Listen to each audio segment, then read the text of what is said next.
Hello everyone, welcome to our YouTube channel maths with Jagjit.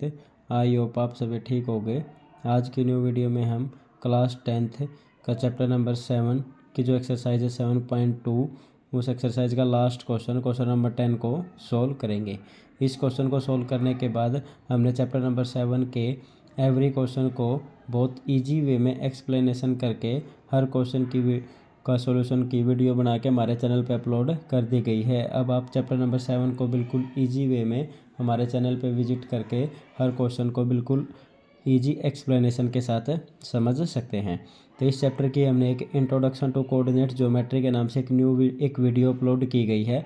आप उस video को ज़रूर देखें, क्योंकि उस वीडियो में हमने बोलते हैं ना वन शॉट में कंप्लीट चैप्टर को हमने सोल्व कर रखा है कि हमने जो इसमें फार्मूला यूज किए थे, डिस्टेंस फार्मूला, सेक्शन फार्मूला, जो इसमें और उसके कुछ एग्जांपल्स हमने खुद बनाए थे और उन एग्जांपल को हमने सोल्व कर रखा है। तो आइए हम क्वेश्चन नंबर 10 को स्टार्ट करते हैं। क्वेश्चन नंबर 10 में हमारे पास क्या गिवन है, find the area of a rhombus if its vertices are 3, 0, 4, 5, -1, 4 and -2, -1 are taken in a order. क्या गिवन है हमारे पास कि रोम्बस के 4 पॉइंट्स गिवन है। जैसे कि हमारे पास सबसे पहले तो हम रोम्बस को ड्रॉ करेंगे। जो रोम्बस की जो इमेज होती है हमारे पास वो इस टाइप से होती है। हमने अज्यूम कर लिया ये पॉइंट ए है, ये point B, point C and point D. इसने क्या बोल रखा है, vertices are taken in an order. इसका मतलब ए पॉइंट हमारे पास क्या हो गया 3, 0, बी पॉइंट हो गया हमारे पास 4 एंड 5, सी पॉइंट हो गया -1 एंड 4 एंड डी पॉइंट हो गया -2 एंड -1।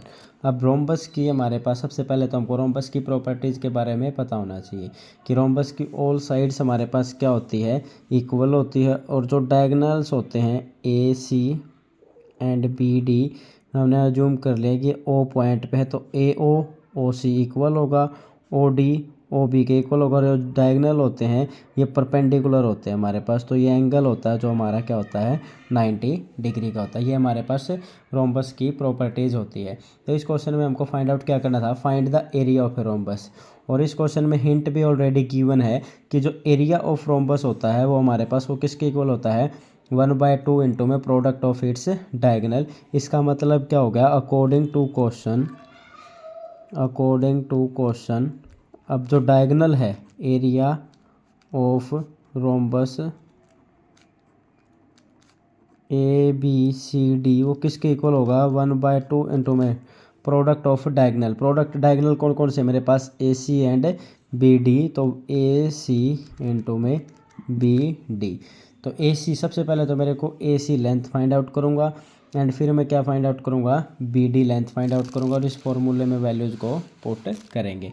तो ए सी को फाइंड आउट करने के लिए मैं क्या करूँगा, अब ए पॉइंट है मेरे पास गिवन, सी पॉइंट है, तो ए सी ये क्या हो गया एक लेंथ है। तो डिस्टेंस फार्मूला जो हमने 7.1 एक्सरसाइज में किया था कि डिस्टेंस फार्मूला हमारे पास क्या होता है, अगर कोई भी 2 पॉइंट गिवन है, मैंने जूम कर लिया, इसके कोऑर्डिनेट है x1 y1, बी पॉइंट के coordinate x2 y2, C point के coordinate x3 y3 and D point के कोऑर्डिनेट को हमने जूम कर लिया x4 एंड y4। तो अकॉर्डिंग टू डिस्टेंस फार्मूला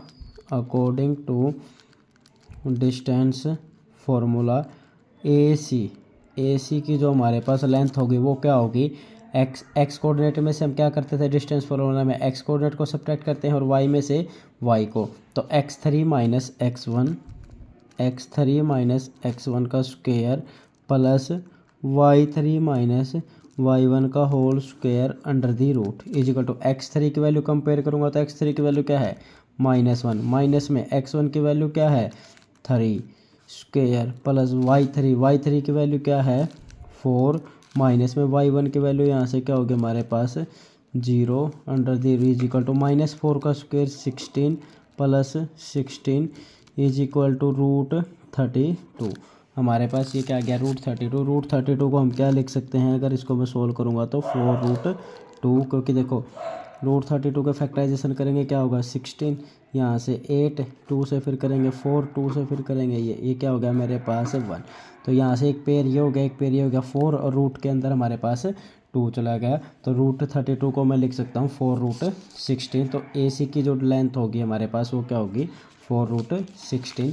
ऐसे ही मैं क्या करूँगा BD की लेंथ फाइंड आउट करेंगे। BD की लेंथ के लिए फॉर्मूला क्या होगा x4 minus x2 plus y2 minus y2, x4 minus x2 whole square plus y4 minus y2 whole square under the root. x4 की वैल्यू क्या है -2 माइनस x2 की वैल्यू क्या होगी हमारे पास 4 स्क्वायर प्लस y4 की वैल्यू क्या है -1 माइनस में y2 की वैल्यू क्या होगी हमारे पास 5 अंडर द रूट। ये क्या हो गया -2 माइनस 4 -6 का स्क्वायर 36 प्लस ये भी क्या हो गया -1 माइनस 5 -6 का स्क्वायर 36 इज इक्वल टू क्या होगा हमारे पास √72। और √72 को हम अगर हम प्राइम फैक्टराइजेशन से करेंगे तो इसको हम लिख सकते हैं 6√2। तो ये हमारे पास क्या हो गया AC एंड BD की हमने लेंथ फाइंड आउट कर ली। अब एरिया ऑफ रोम्बस, एरिया क्या था हमारे पास 1/2 इंटू में AC इंटू में BD। तो मैं यहाँ से सॉल्व करूँगा तो 1/2 इंटू में ये क्या है AC की वैल्यू 4√2 इंटू में BD की वैल्यू क्या है 6√2। ये हमारे पास क्या हो गया देखो 2 से √2 इंटू √2 क्या होता है हमारे पास 2 से 2 कैंसिल आउट हो गया। तो एरिया क्या आ गया हमारे पास 24 स्क्वायर यूनिट।